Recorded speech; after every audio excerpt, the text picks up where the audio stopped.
তো আমিও দেখে নিলাম রিসেন্টলি আলোচনায় থাকা এই নেটফ্লিক্সের সিনেমাটা, যেটির নাম হচ্ছে ওয়ার মেশিন, এবং সিনেমাতে মুখ্য রোলে রয়েছেন অ্যালেন রিচসন, যাকে ভবিষ্যতে আপনারা অনেক বড় বড় প্রজেক্টে দেখবেন। অ্যান্ড বাই দ্য ওয়ে, আপনারা প্রেডেটর সিনেমাটা দেখেছিলেন তো? মানে সেই ক্লাসিক প্রথম যে প্রেডেটরের সিনেমাটা বেরিয়েছিল আর্নল্ড সোয়ার্জেনেগার যেটা ছিল, সেই সিনেমার কিছু ভাইব আপনি এই সিনেমাটাতে পাবেন। কিভাবে? ওয়েল, সেটা জানার জন্য তো ভিডিওটা দেখতে হবে।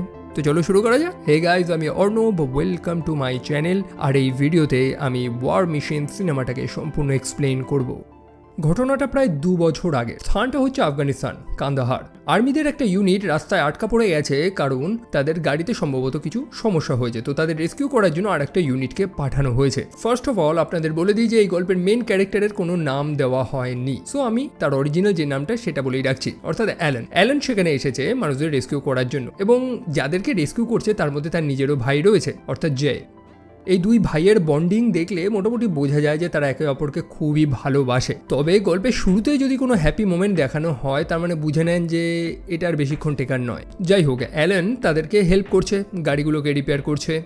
যে একজন আর্মি রেঞ্জার হতে চায়, এবং সে চায় যে তার ভাই অ্যালেন সেও তার মতন একজন রেঞ্জার হোক। সে তার ভাইকে অনেকবার করে রিকোয়েস্ট করছে। অ্যালেন তো হতে চাইছে না, তবে তার ছোট ভাইয়ের এত রিকোয়েস্টে সে ফাইনালি রাজি হয়ে যায় যে ঠিক আছে, দেশে ফিরে তারা দুজনই রেঞ্জার হবে। তবে কিছু স্বপ্ন পূরণ হওয়ার নয়। সেই মুহূর্তেই তাদের কনভয়ের উপরে আক্রমণ হয়। তালিবানরা অ্যাটাক করেছে, এবং যে অ্যাটাকে অলমোস্ট সব সৈন্যরাই মারা যায়। অ্যালেন সেখানে চরম ঘায়েল হয়, এবং সে যখন তার ভাইয়ের কাছে গিয়ে পৌঁছায় সে কোনো রেসপন্স করছে না।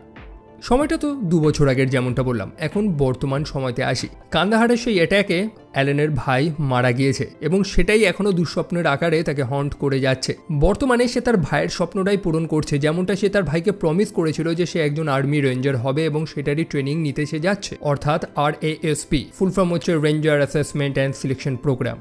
তো এরকমভাবে বহু ছেলেপেলে রেঞ্জার হওয়ার স্বপ্ন নিয়ে সেখানে গেছে, এবং তাদের কারোর নাম সেখানে বলা হয়নি, বরং তাদেরকে একটা নাম্বার দিয়ে দেওয়া হয়েছে। অন্যদিকে অ্যালেন, তাকে অলরেডি 4 বার ছাঁটাই করা হয়েছে তার ফিজিক্যাল ইস্যুর জন্য। তা সত্ত্বেও সে চেষ্টা করে যাচ্ছে। কেন? যেমনটা বললাম যে সে তার ভাইকে তো প্রমিস করেছিল।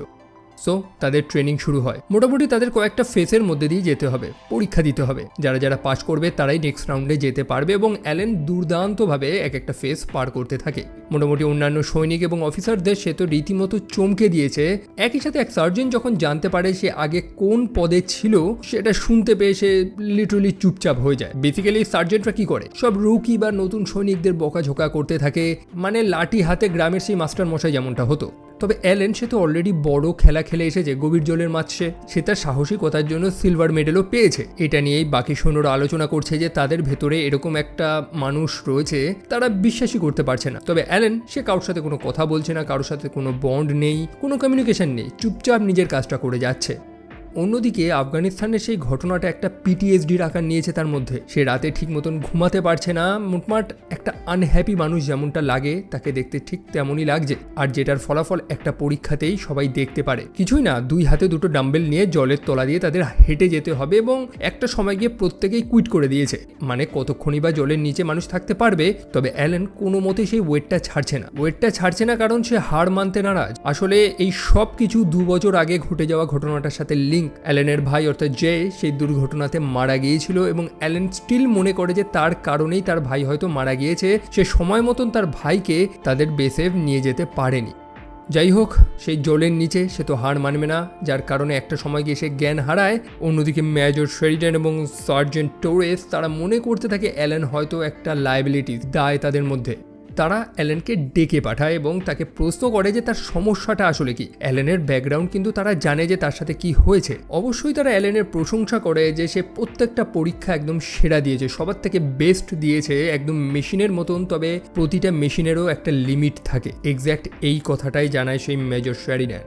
এমন না যে অ্যালেন কোনো কাজের জন্য ফিট না, তবে অ্যালেন মেন্টালি ফিট না। তার ভাইয়ের মৃত্যুটা তার মধ্যে একটা PTSDর আকার নিয়েছে। অন্য কোনো সৈন্যদের সাথে সে কোনো কথা বলছে না, কারোর সাথে কোনো বন্ধুত্ব নেই, এরকমভাবে সে কোনো টিম ওয়ার্কও তো করতে পারবে না। সেই কারণেই তারা অ্যালেনকে রিকোয়েস্ট করে ভলেন্টিয়ারলি কুইট করে দিতে। অর্থাৎ তারা তো অ্যালেনকে বার করতে পারবে না, কারণ অ্যালেন তো ভালোই পরীক্ষা দিয়েছে। তবে যেহেতু সে মেন্টালি ফিট না তাদের মতে, সেই কারণেই অ্যালেনকেই বলে যে তুমি নিজেই কুইট করে নাও। তবে অ্যালেন সেটা করে না। আর কি ফাইনাল রাউন্ডের জন্য সিলেকশন হচ্ছে এবং অ্যালেন সিলেক্টেড হয়ে গেছে। মাত্র অল্প কিছু ক্রিউ নিয়েই তাদের ফাইনাল ফেজটা শুরু হবে এবং এখানে টিম ওয়ার্ক প্রয়োজন। একই সাথে অ্যালেনকে জব্দ করার জন্য তারা অ্যালেনকে টিম লিডার বানিয়ে দিয়েছে, অর্থাৎ এবার তো আর সে চুপচাপ থাকতে পারবে না, কথা তো তাকে এবার বলতেই হবে। তাদের ফাইনাল ফেজটা হচ্ছে এক টাইপের সিমুলেটেড মিশন, অর্থাৎ এক টাইপের রেস্কিউ মিশন। তাদের পাহাড়ি একটা জায়গায় পাঠিয়ে দেওয়া হবে যেখানে তাদের এক টাইপের চপার বা প্লেন ক্র্যাশ হয়েছে, সেখানে তাদের গিয়ে তাদের নিজেদের লোকদের রেস্কিউ করে আনতে হবে। একই সাথে যে শত্রু বাহিনী অর্থাৎ ক্যাডরে, তাদের থেকে লুকিয়ে মিশনটা করতে হবে, কারণ তারা চারিদিকে ফাঁদ পেতে রেখেছে। তাদেরকে যে বন্দুকগুলো দেওয়া হয়েছে সেটা বেসিক্যালি ডামি গ্যান, মানে গুলি টুলি চলবে না। তো তারা তাদের ফাইনাল মিশনের উদ্দেশ্যে যাচ্ছে। তবে এরই মধ্যে কিছু অদ্ভুত জিনিস আমরা টিভিতে দেখতে পাই, নিউজ চ্যানেলগুলোতে, যে নাসা স্যাটেলাইটে ধরা পড়েছে যে এক টাইপের ধূমকেতু বা উল্কা কিছু একটা হোক, সেটা পৃথিবীর পাশ দিয়ে চলে যাবে, মানে পৃথিবীর অরবিট ঘেঁষে বেরোবে সেটা। এবং পরে এই নিউজটা আরো আপডেট হয়েছে এবং তারা জানতে পেরেছে যে সেই উল্কাটা অনেকগুলো টুকরে খণ্ড হয়ে গেছে এবং সেটা পৃথিবীর অনেক ক্লোজে চলে এসেছে। যাই হোক, অ্যালেন বা 81 তার নাম্বার, এখান থেকে তাদের মিশন শুরু। হাতে তাদের রয়েছে 24 ঘন্টা, যার মধ্যে তাদের এই রেস্কিউ মিশনটা কমপ্লিট করতে হবে এবং সময়ের মধ্যে বেসে না ফিরতে পারলে তারা ব্যর্থ। তো অনেকটা রাস্তা অতিক্রম করার পর রাতের বেলা তারা জঙ্গলে একটা স্থানে বিশ্রাম নিচ্ছে, যার মধ্যে তাদের সেকেন্ড ইন কমান্ড অর্থাৎ নাম্বার 7 সে অ্যালেনের সাথে কিছু কথা বলার চেষ্টা করে, কিছু পার্সোনাল। তবে অ্যালেন তার কথার কোনো রিপ্লাই দেয় না, সে শুনতে ইন্টারেস্টেড না। তো তারা বিশ্রাম তো নিচ্ছে, তবে আচমকা সম্পূর্ণ গ্রাউন্ডটা কেঁপে ওঠে, কারণ আকাশ থেকে কিছু একটা উড়ে চলে যায়, অনেকগুলো উল্কার মতন বা কিছু একটা জিনিস, যেটা দেখে তারা রীতিমতো ভয় পেয়ে গেছে। অনেকে তো মনে করছে যে সেটা হয়তো আর্টিলারি, কারণ অবভিয়াসলি এই মুহূর্তে তারা একটা বড় মিশনে রয়েছে এবং এই মিশনটাকে রিয়েলিস্টিক বানানোর জন্য সব রকমের প্রচেষ্টা তারা করেছে। সম্ভবত শত্রুপক্ষ এই আর্টিলারিগুলো চালিয়েছে। সো সকালবেলা তারা তাদের লোকেশনের অনেকটা কাছে গিয়ে পৌঁছেছে। দূর থেকে দূরবীনের মাধ্যমে তারা দেখতে পায় যে সম্ভবত কিছু একটা ক্র্যাশ হয়েছে সেখানে। তাদের মিশন তো ছিল একটা, তাদের প্লেন ক্র্যাশ হবে যেখান থেকে মানুষদের উদ্ধার করতে হবে এবং সেই প্লেনটা সম্পূর্ণভাবে বোম দিয়ে ধ্বংস করে দিতে হবে যাতে শত্রুপক্ষের হাতে এই প্রযুক্তি না যায়। তবে দূরবীনে তারা যে জিনিসটা দেখতে পায় সেটাকে প্লেনের মতন তো মনে হচ্ছিল না। একই সাথে তাদের কম্পাসটাও ঠিক মতন কাজ করছে না এবং প্লেন ক্র্যাশের যে লোকেশনটা তাদেরকে বলা হয়েছিল সেটাও এক্স্যাক্ট লোকেশন না, বরং সেই লোকেশন থেকে প্রায় কয়েকশো মিটার দূরে এটা। এবং তাদের রেডিওটাও ঠিক মতন কাজ করছে না, যেখানে কিছু ইন্টারফিয়ারেন্স তারা শুনতে পায়, এক অদ্ভুত আওয়াজ আসছে সেখান থেকে। তারা মনে করছে যে সম্ভবত সেই শত্রুপক্ষ বা কার্ডরে তারা কমস বন্ধ করে দিয়েছে, কমিউনিকেশন কেটে দিয়েছে যাতে কেউ কন্ট্যাক্ট না করতে পারে। তারপরে তারা লুকিয়ে লুকিয়ে সেই ক্র্যাশ হয়ে যাওয়া প্লেনটা বা যেটাই হোক সেটার সামনে গিয়ে পৌঁছায়। আশেপাশে কিন্তু কোনো সৈন্য নেই, তারা ভেবেছিল হয়তো কার্ডরেরা অ্যাট্যাক করবে, কিন্তু কেউ নেই সেখানে। অন্যদিকে অ্যালেন সেখানে জঙ্গলের মধ্যে চকচকে কিছু একটা লক্ষ্য করতে পারে এবং সেটাকেই দেখার জন্য সে সেই জঙ্গলে চলে যায়। আর সেখানে গিয়ে দেখতে পারে যে সত্যি একটা প্লেন ক্র্যাশ হয়ে সেখানে পড়ে রয়েছে। এখন ব্যাপার হচ্ছে যে এই প্লেনটা যদি এখানে ক্র্যাশ হয়ে থাকে তো বাকি সৈন্যরা যেটাকে প্লেন মনে করছে সেটা আসলে কি? তারা তো সেটাকেই বোম দিয়ে ওড়ানোর চেষ্টা করে, তবে সেই জিনিসটার কোনো ক্ষয়ক্ষতি কিছুই হয় না, মানে একটা দাগও পড়েনি সেই বোমের কারণে। তারা তো অবাক এই জিনিসটা কি আসলে। আর তখনই সেই অদ্ভুত অবজেক্টটা নড়ে চড়ে বসে। সেটাও আসলেই এক টাইপের রোবট ছিল যেটা ইনঅ্যাক্টিভ সেখানে ছিল, তবে সেখানে বোম টোম ফাটানোর কারণে সেটা অ্যাক্টিভেট হয়ে যায়। প্রথমেই সেটা ট্রান্সফর্ম হয়ে উঠে দাঁড়ায় এবং চারদিকে স্ক্যান করে নেয়। তারপর সে ডিটেক্ট করে নেয় প্রত্যেকটা মানুষকে এবং এক এক করে তাদের উপরে আক্রমণ করা শুরু করে। স্বাভাবিকভাবেই এই সৈন্যগুলো বুঝে উঠতে পারেনি যে এই জিনিসটা কি। তারাও তো জানে যে এটা এক টাইপের ট্রেনিং, ভয়ের তো কিছু নেই, তবে তাদের সামনে যে জিনিসটা ঘটে সেটা তারা স্বপ্নেও কল্পনা করেনি। সেই রোবটটা এক টাইপের প্লাজমা বা রেইল গান টাইপের কিছু একটা ইউজ করছে, যেটা একটার পর একটা সৈন্যকে ছিন্ন বিচ্ছিন্ন করে দেয়। মোটামুটি তাদের বুঝে উঠতে উঠতেই অনেকটা দেরি হয়ে গেছে, বহু ছেলেপেলে সেখানে মারা যায় এবং বাকিরা তো কোনো মতে নিজেদের জীবন বাঁচিয়ে পালাচ্ছে। পালাতে পালাতে তাদের সামনে পাহাড়ের একটা রিচ চলে এসেছে, যেখান থেকে তাদের জাম্প করা ছাড়া তো আর উপায় নেই। আর সেটাই হয়, সেই রোবটটা আক্রমণ করে এবং তারা সেই রিচ থেকে জাম্প করে, যেটার ফলে অনেকের পা ভেঙে যায়, বিশেষ করে সেকেন্ড ইন কমান্ড অর্থাৎ নাম্বার 7। অনেকে চরম ঘায়ল হয় এবং অনেকে তো মারা যায়। এই মুহূর্তটা অ্যালেনকে সেই 2 বছর আগের ঘটনাটা মনে করিয়ে দিচ্ছে, যখন তাদের উপরে একটা অ্যাম্বুশ হয়েছিল। এক্স্যাক্ট ঘটনাই তো ঘটেছিল তখন। মোটামুটি তাদের হুশ জ্ঞান তো এসেছে, তারা বুঝতে পেরেছে যে এটা জাস্ট কোনো ট্রেনিং না, বরং অদ্ভুত কিছু একটা ঘটেছে। তাদের তৎক্ষণাৎ বেসের সাথে কমিউনিকেশন করা উচিত, তাদের সাহায্য প্রয়োজন। তবে তাদের যে রেডিও ম্যান অর্থাৎ 111 সে তো সেই পাহাড়ের উপরে রয়েছে টপে। অ্যালেন চলে যায় সেই রেডিওম্যানকে খোঁজার জন্য, তবে দেখতে পায় যে সেই 111 মারা গিয়েছে এবং তার কাছে থাকা সেই রেডিওটা চরম ড্যামেজ হয়েছে। অন্যদিকে সেই রোবটটা খুঁজে খুঁজে একটার পর একটা সৈন্যদের হত্যা করছে, ঠিক সেই প্রেডেটরটার মতো। মনে আছে তো জঙ্গলে কিভাবে সে এক একটা সৈন্যকে হান্ট করছিল? অ্যালেন বুঝতে পারে যে এর সাথে তারা লড়ে পারবে না, তাদের ইমিডিয়েট এই স্থান ত্যাগ করে পালাতে হবে। তবে সেই পাহাড় থেকে তো হুটহাট করে তারা নামতেও পারবে না। অন্যদিকে বহু সৈন্য সেখানে আহত, একই সাথে সেকেন্ড ইন কমান্ড অর্থাৎ নাম্বার 7 সে তো চলতে পারছে না, তাকে বয়ে নিয়ে যেতে হবে। তাদের 2-3 জনের কাছে দড়ি রয়েছে যেটা বেয়েই তারা নিচে নামবে পাহাড় থেকে। তবে সমস্যা হচ্ছে যে নাম্বার 7কে নিয়ে নামানোটাই হচ্ছে সব থেকে বড় চাপ। অন্যদিকে সেই রোবটটা সেও মানুষগুলোকে ট্রেস করতে করতে তাদের পিছনে আসছে। অ্যালেন লক্ষ্য করতে পারে যে তার কম্পাসটা ঠিক মতন কাজ করছে না, মানে সেই রোবটটা যতটা তাদের ক্লোজে আসছে তখনই তার কম্পাসটা একদম অদ্ভুতভাবে রিয়াক্ট করছে। বেসিক্যালি সেই রোবটটার চারপাশে এক টাইপের ম্যাগনেটিক ফিল্ড রয়েছে যেটা রেডিও বা এই কম্পাসকে কোনোভাবে ইন্টারফেয়ার করছে। যাই হোক, রোবটটা তো রীতিমতো তাদেরকে নরক দেখিয়ে দিয়েছে। এলো পাথারি, লেজার, প্লাজমা যা আছে তার কাছে মারছে। ছোট ছোট ক্লাস্টার গ্রেনেডের মতন তার কাছে কিছু ছিল, সেগুলো দিয়েও সে সেই সৈন্যগুলোর উপরে আক্রমণ করছে। অন্যদিকে অ্যালেন এবং তার টিম পালাতে পালাতে মাঝখানে পড়ে গিয়েছে একটা নদী, যেটাকে তাদেরকে ক্রস করতে হবে। নদীতে জলের স্রোত অনেক ফাস্ট, মানে জলের কারেন্ট একদম চরম, যেটাকে অবভিয়াসলি সাঁতরে তো ক্রস করতে পারবে না। সেই কারণে দড়ি থেকে ঝুলে ঝুলেই তাদেরকে যেতে হবে। তবে দড়িটা নিয়ে নদীর ওপারে তো একজনকে তো যেতে হবে, এবং অ্যালেন সেই রিস্কটাই নেয়। মোটামুটি প্রথম থেকেই রাত জাগা বলুন বা নদীতে সাঁতার কাটা বলুন, সব কঠিন কাজগুলো সেই করছে। তো নদীর ওপারে গিয়ে দড়িটা ভালো মতন বেঁধে নেয়। অন্যদিকে বাকি সৈন্যরাও কম্পাসের দিকে নজর রাখছে, কারণ তারা বুঝে গিয়েছে যে সেই মেশিনটার চারপাশে এক টাইপের ম্যাগনেটিক ফিল্ড কাজ করছে। তো কম্পাস যখন উল্টোপাল্টা ঘুরবে তার মানে সেই রোবটটা বা মেশিনটা তাদের আশেপাশেই রয়েছে। অন্যদিকে দড়িটা বেঁধে তারা ঝুলে ঝুলে সেখান থেকে তো ক্রস করার চেষ্টা করছে। আর তখনই তারা লক্ষ্য করে যে কম্পাসটা অদ্ভুতভাবে রিয়াক্ট করছে, অর্থাৎ রোবটটা সেখানে চলে এসেছে। আর কি, যেটা হওয়ার সেটাই হয়, সে একটার পর একটা মানুষদের হত্যা করতে থাকে। অন্যদিকে তাদের দড়ি বেয়ে নদী পার করার স্বপ্নই রয়ে গেল। ইয়েস, নাম্বার 7 তো সেখানে চরম ঘায়েল ছিল এবং তাকেই বয়ে তারা নিয়ে যাচ্ছিল। তবে সেই আক্রমণে তারা প্রত্যেকে নদীতে পড়ে গিয়েছে। প্রত্যেকেই যেখানে নিজেদের জীবন বাঁচানোর চেষ্টা করছে। অন্যদিকে অ্যালেন সে কিন্তু নাম্বার 7কে ছাড়েনি, সে স্টিল তাকে ধরে রেখেছে যাতে সে না মরে। অবশেষে অনেক স্ট্রাগল করার পর তারা নদী থেকে উঠে এসেছে। নাম্বার 60-র সাথে তাদের সাক্ষাৎ হয়, যে প্রথমেই আলাদা হয়ে গেছিল যখন প্রথমবার তাদের উপরে আক্রমণটা হয়েছিল। হাতে কোনো অল্প কয়েকজনই তারা বেঁচে রয়েছে এবং কিভাবে তারা সার্ভাইভ করবে ওটা নিয়েই চিন্তা করছে। অবভিয়াসলি এখন আর এটা কোনো তাদের সেই প্র্যাকটিস মিশন নেই, বরং কাডরে যারা ছিল, মানে তাদের যে শত্রু ছিল, তাদের থেকে হেল্প নিতে হবে। তো তাদেরই বেসের উদ্দেশ্যে তারা যাচ্ছে। মোটামুটি অনেকটাই রাস্তা জঙ্গল দিয়ে তাদেরকে যেতে হবে এবং জঙ্গলের বিভিন্ন স্থানেই সেই কাডরে তারা বুবি ট্র্যাপ লাগিয়ে রেখেছে। সেগুলোকেই দেখে দেখে অবশেষে তারা কাডরের সেই বেসে গিয়ে পৌঁছায়। তবে দেখতে পায় সম্পূর্ণ বেসটাই ধ্বংস হয়ে গেছে, চারিদিকে আগুন টাগুন জ্বলছে এবং একটা মানুষও সেখানে নেই। এবং তারা অনুমান করছে যে সম্ভবত প্রত্যেকটা সৈন্য সেখান থেকে পালিয়ে গেছে, মানে তাদের যে এনিমি টিম যারা ছিল। তবে অবশেষে তারা রিয়েলাইজ করে যে আসলে কেউ পালায়নি, বরং প্রত্যেকে মারা গিয়েছে। কয়েকটা মানুষের ছিন্ন বিচ্ছিন্ন জ্বলন্ত মৃতদেহ তারা সেখানে দেখতে পায়। ইভেন একজন মানুষকেও তারা খুঁজে পায় যে শেষ নিঃশ্বাস ত্যাগ করছিল তখন। অন্যদিকে অ্যালেন লক্ষ্য করতে পারে সেই পাহাড়ের উপরে একটা স্থান থেকে ধোঁয়া বেরোচ্ছে, যেন সেখানে কিছু ক্র্যাশ হয়েছে। তারা অনুমান করতে পারে যে সেই রোবটটা আকাশ থেকে ক্র্যাশ হয়ে সেখানেই পড়েছে। এই তো বেশ কিছুদিন ধরেই তো দেখাচ্ছিল যে পৃথিবীর গা ঘেঁষে কিছু উল্কা যাবে। তারা অনুমান করছে যে এটাই হচ্ছে সেটা। তারা ভাবছে যে এই রোবটটা তাহলে কি কোনো ভিন গ্রহের। অ্যালেন প্রিটি মাচ শিওর যে গ্রহেরই হোক, তবে এই গ্রহের তো নয়।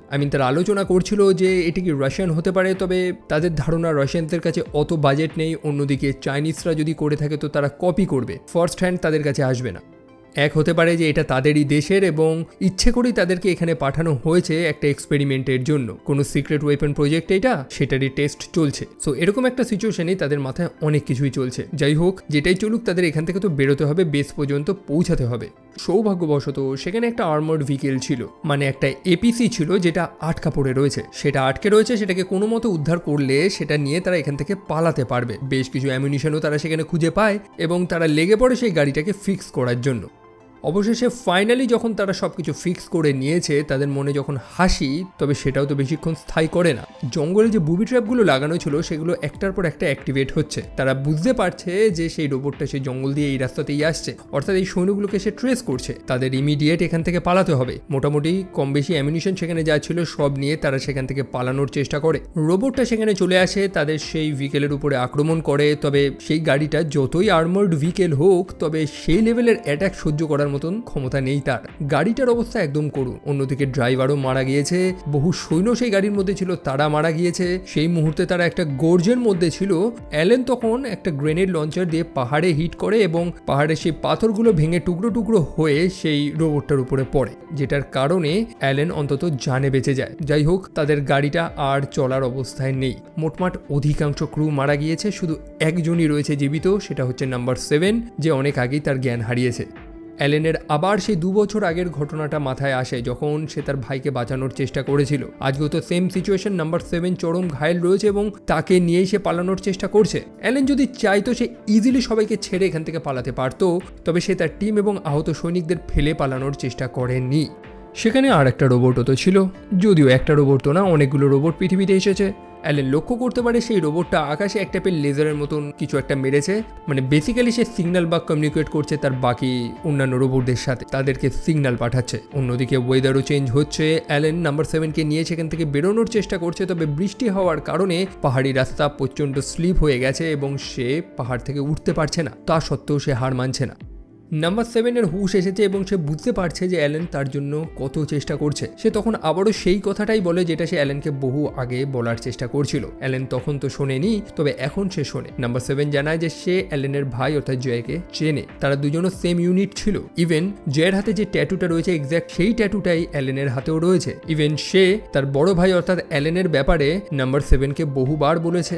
এটারই বলার চেষ্টা সে করছিল, তবে অ্যালেন তো প্রথম থেকে শুনছিল। যাই হোক, এখন তাদেরকে এখান থেকে বেরোতে হবে, তবে কিভাবে? অ্যালেন সেখানে দূরে এক টাইপের কনস্ট্রাকশন সাইট লক্ষ্য করতে পারে এবং তার মাথায় একটা প্ল্যান এসেছে। সে নাম্বার 7কে সেখানে বসিয়ে রেখে যায় এবং তাকে চুপচাপ থাকতে বলে। অন্যদিকে জঙ্গলে সেই রোবটটা চলে এসেছে, প্রত্যেকের ফুটপ্রিন্টগুলোকে সে স্ক্যান করছে, মানে মানুষগুলোকে না মারা পর্যন্ত তার পেটের ভাত বা পেটের তেল হজম হবে না। তবে বেচারা নাম্বার 7 সে তো একা সেখানে ছিল, কি হবে এবার?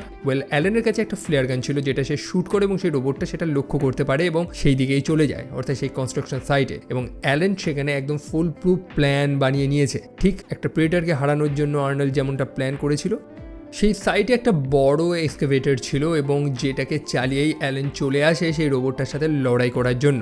অবশ্যই এই লড়াইটা তো অতটা ইজি না, রোবটটা যথেষ্ট পাওয়ারফুল। অ্যালেন তাকে সেই এক্সকাভেটর দিয়ে পুশ করার তো চেষ্টা করে, তবে সেই রোবটটার মধ্যে এক টাইপের বুস্টার রয়েছে, রকেট ইঞ্জিন টাইপ, তাই তাকে হারানোটা অতটা তো ইজি না। তবে এই স্ট্রাগলের দরুন অ্যালেন সেই রোবটটার কমজোরিটা লক্ষ্য করতে পেরেছে। সে লক্ষ্য করেছে যে রোবটটার এক্সস্টটা কিভাবে কাজ করে, সে কিভাবে শ্বাস প্রশ্বাস নেয়। অ্যাকচুয়ালি তার ভেতরের গরমটা, হিটটা বেরোনোর জন্য এক টাইপের ভেন্টিলেশন সিস্টেম রয়েছে, তো সেই জিনিসটা ওপেন থাকে যখন সে ব্রিথ করে এবং অ্যালেন সেটারই সুযোগ নেয়। জায়গাটা এক টাইপের ডিগিং সাইট বা কনস্ট্রাকশন সাইট কিছু একটা ছিল, যেখানে ওই পাথরগুলোকে টুকরো করা হয় না, ওরকম একটা মেশিন ছিল। তো সেই ছোট ছোট টুকরো পাথরগুলো তো পড়বে। অ্যালেন তখন সেই রোবটটাকে পুশ করতে করতে সেখানে নিয়ে চলে যায়। সেই ছোট ছোট নুড়ি পাথরগুলো সেই রোবটটার এক্সস্টের মধ্যে দিয়ে ভেতরে ঢুকে যায়, আর যার ফলে তার ভেন্টটা ঠিক মতন কাজ করে না, আর সে ভেতর থেকে আরো হিট হতে থাকে। আর কি, অ্যালেন যে প্ল্যানটা করেছিল সেটাই হয়।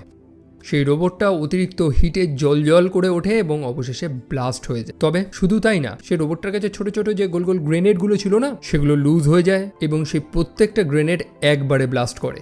যদিও অ্যালেন সেই জিনিসটা দেখে বুঝতেই পেরে গিয়েছিল এবং সময়ের আগেই সেখান থেকে পালিয়ে চলে যায়, ঠিক সেই প্রেডার সিনেমাটার মতনই। অবশেষে অ্যালেন সেই জঙ্গলে গিয়ে নাম্বার 7কে রেস্কিউ করে এবং তাকে নিয়ে সেই বেসে ফেরত যায়। এবার আর সে ব্যর্থ হয়নি। সে অন্যান্য সৈন্যদের এই গল্পটা শুনিয়েছিল যে কেন তাকে একটা সিলভার মেডেল দেওয়া হয়েছিল যেটাকে সে ডিজার্ভ করে না। সে তার ভাইকে সময় মতন বাঁচাতে পারেনি। বেসের কিছুটা আগেই, মোটামুটি 100-150 মিটার আগেই সে তার জ্ঞান হারিয়েছিল। পরে যখন তার হুঁশ আসে, তাকে খবর দেওয়া হয় যে তার ভাই মারা গিয়েছে। তার জীবনের একটা দুঃখের দিনের জন্য সে মেডেল পাচ্ছে, এটাকে সে কিভাবেই অ্যাকসেপ্ট করবে। তবে তার ভেতরের গিল্টটা ফাইনালি এবার কেটে গিয়েছে, কারণ নাম্বার 7কে সে রেস্কিউ করে বেস পর্যন্ত নিয়ে চলে এসেছে। তবে এই বেসটা সেরকম না যেমনটা সে দেখেছিল। মেজর শেরিডান এবং সার্জেন্ট টোরেস তার সাথে সাক্ষাৎ করে এবং তারা এক্স্যাক্ট ঘটনাটা জানায়। এই যে পৃথিবীর পাশ থেকে যে উল্কাগুলো যাওয়ার কথা ছিল, সেগুলো পৃথিবীতে এসে ক্র্যাশ করেছে। বিশ্বের বিভিন্ন কোনায়, বিভিন্ন শহরে সেগুলো ক্র্যাশ করেছে এবং সেগুলো ছোট ছোট রোবটে ট্রান্সফর্ম হয়ে গেছে, যারা বিশ্বের বিভিন্ন কোনায় চরম তোলপাড় চালাচ্ছে। একটা নতুন মিলিটারি অ্যালায়েন্স তৈরি করা হয়েছে। মোটামুটি বিরোধী পক্ষ আর বিরোধী নয়, এখন প্রত্যেকে একত্রিত হয়ে পৃথিবীর উপরে আসে নতুন থ্রেটের এগেনস্টে লড়াই করার প্রস্তুতি নিচ্ছে। তবে মেজর অ্যালেনকে একটাই প্রশ্ন করে যে গোটা দুনিয়া যখন এই রোবটগুলোর সাথে লড়ে পারছে না, সে কিভাবে একা একটা রোবটকে ধ্বংস করলো। অ্যালেন তখন সেই কথাটাই বলে মেজর তাকে যে কথাটা বলেছিল, যে প্রত্যেকটা মেশিনেরই তো একটা লিমিট থাকে। সেই রোবটগুলোর যে ভেন্টিলেশন সিস্টেমটা রয়েছে ওটাই হচ্ছে তার কমজোরি, এবং এই ইনফরমেশনটাই মানুষদেরকে এই লড়াইটায় যুদ্ধটা জিততে সাহায্য করবে। তবে সবশেষে একটাই কথা যে অ্যালেন সে কি রেঞ্জার হতে পেরেছে? আফটার অল 4 বার রিজেক্ট হওয়ার পরেও সে এখানে এসেছিল একটা জিনিসই হতে, অর্থাৎ তার ভাইয়ের স্বপ্নটা পূরণ করতে, একজন রেঞ্জার হতে। সার্জেন্ট জানায় যে হ্যাঁ অ্যালেন আজ থেকে এবং রেঞ্জার, এবং তাকে একটা নতুন অ্যাসাইনমেন্ট দিয়ে দেয়, তার নতুন মিশন, যেখানে সে এবং তার নতুন ক্রিউ বেরিয়ে পড়ে এক নতুন থ্রেটের এগেনস্টে লড়াই করার জন্য। তো এই হচ্ছে war machine cinema story. I hope আপনারা এনজয় করেছেন। আমার কাছে এটাকে প্রিটমাচ একটা ডিসেন্ট সিনেমা মনে হয়েছে, মানে সেই অনেকটা প্রেডার সিনেমার মতনই, তবে প্রেডারের জায়গায় এখানে একটা রোবটকে দিয়ে দেওয়া হয়েছে, একটু সাইফাই টাচও অ্যাড করা হয়েছে। তবে সবশেষে এটা একটা এনজয় করার মতন সিনেমা। তবে আমার ভিডিওটা আপনাদের কেমন লেগেছে সেটা কিন্তু জানাতে একদমই ভুলবেন না। আপনাদের মতামতগুলো কমেন্ট সেকশনে লিখবেন, এবং আমাকে সোশ্যাল মিডিয়াতে ফলো করতে চাইলে সেগুলো লিঙ্ক ডিসক্রিপশনে রয়েছে, ফলো করতে একদমই ভুলবেন না। তো দেখা হচ্ছে সেখানে। টিল দেন ভালো থাকবেন, সাবধানে থাকবেন, টেক কেয়ার অ্যান্ড বাই।